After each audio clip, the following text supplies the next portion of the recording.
Shalom jemaat yang dikasihi oleh Tuhan. Kita bersyukur masih bisa membangun mesbah keluarga. Di tengah kesibukan kita masih bisa menyediakan waktu untuk membawa seluruh anggota keluarga kita untuk membangun mesbah keluarga. Kita akan berdoa sebelum kita belajar firman Tuhan.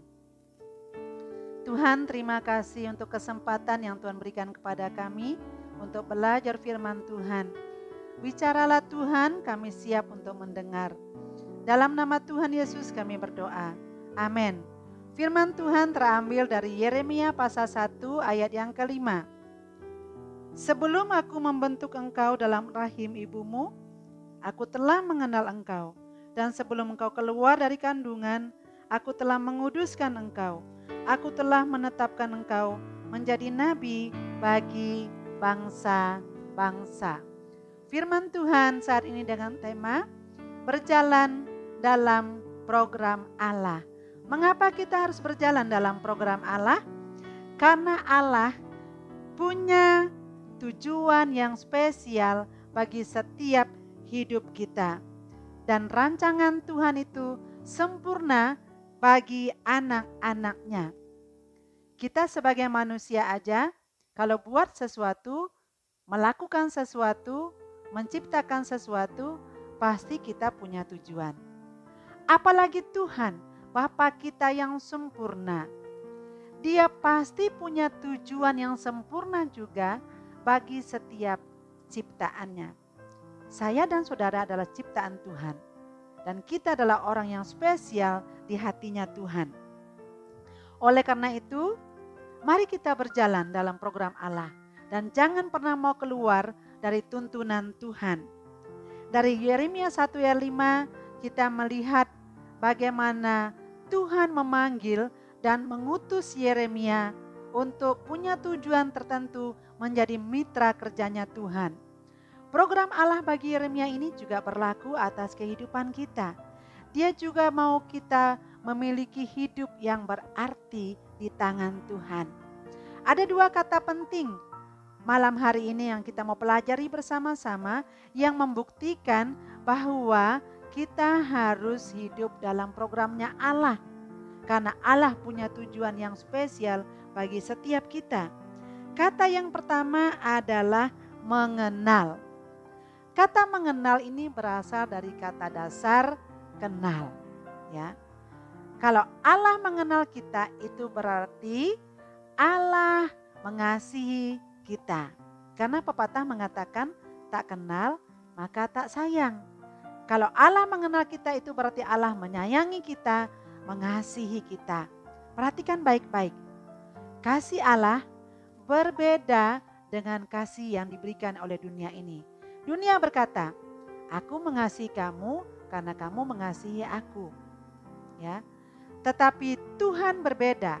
Dia mengasihi orang yang tidak layak untuk dikasihi. Dia mengasihi manusia yang berdosa, manusia yang memberontak kepadanya, manusia yang melawan dia.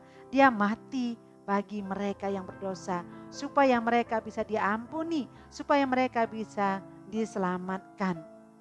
Kasih Allah adalah kasih agape, kasih yang tidak menuntut balas, kasih yang rela berkorban, kasih yang rela mati bagi sahabat-sahabatnya.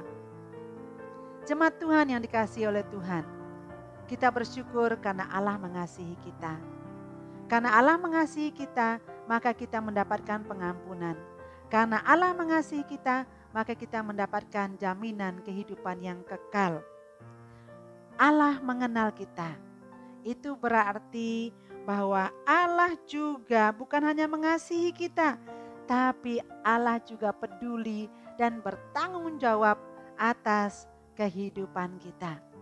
Kalau Allah peduli, kalau Allah bertanggung jawab atas kehidupan kita, berarti Allah tahu apa yang menjadi pergumulan kita, apa yang menjadi persoalan kita, apa yang menjadi keperluan hidup kita.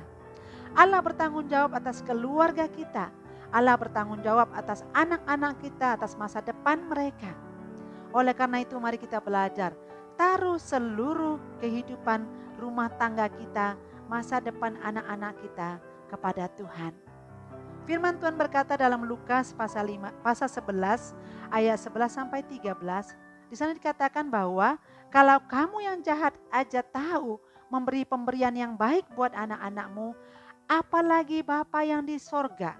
Artinya dia Bapa yang sempurna, dia pasti memberikan yang terbaik buat kita, buat keluarga kita, buat anak-anak kita.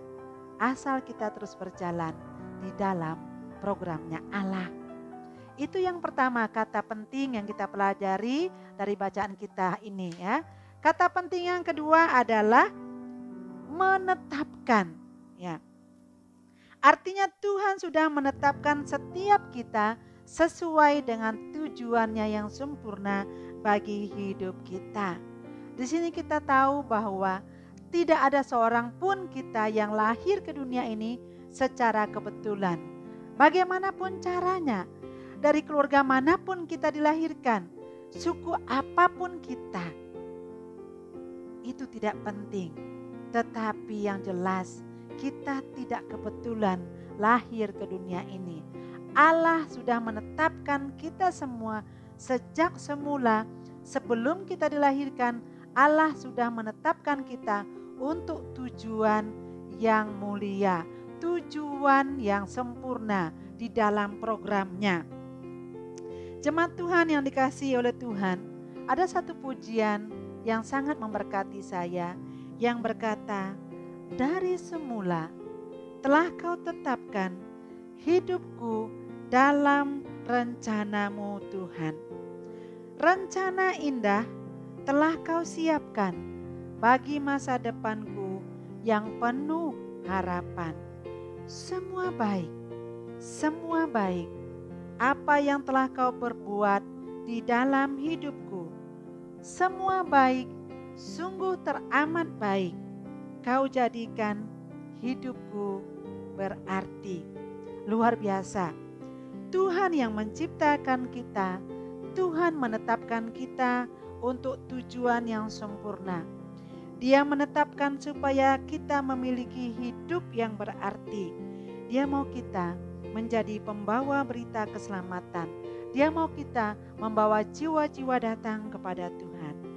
Mari jemaat Tuhan, dimanapun kita berada, di tengah lingkungan keluarga kita, di tengah-tengah komunitas kita, di masyarakat, di lingkungan kerja kita, mari ceritakan kepada semua orang bahwa Allah mengasihi mereka. Suarakan suara kenabian, sampaikan suara kenabian kepada semua orang supaya semua orang boleh mengenal Dia dan diselamatkan. Karena itulah tujuan Allah bagi setiap kita, supaya kita menjadi nabi bagi bangsa-bangsa. Artinya memperkatakan kebenaran kepada setiap orang supaya semua orang boleh mengenal Dia, mengasihi Dia dan hidup di dalam Dia. Amin. Mari kita berdoa. Tuhan, terima kasih untuk firman-Mu. Roh Kudus meteraikan dalam setiap kami. Di dalam nama Tuhan Yesus kami berdoa. Amin.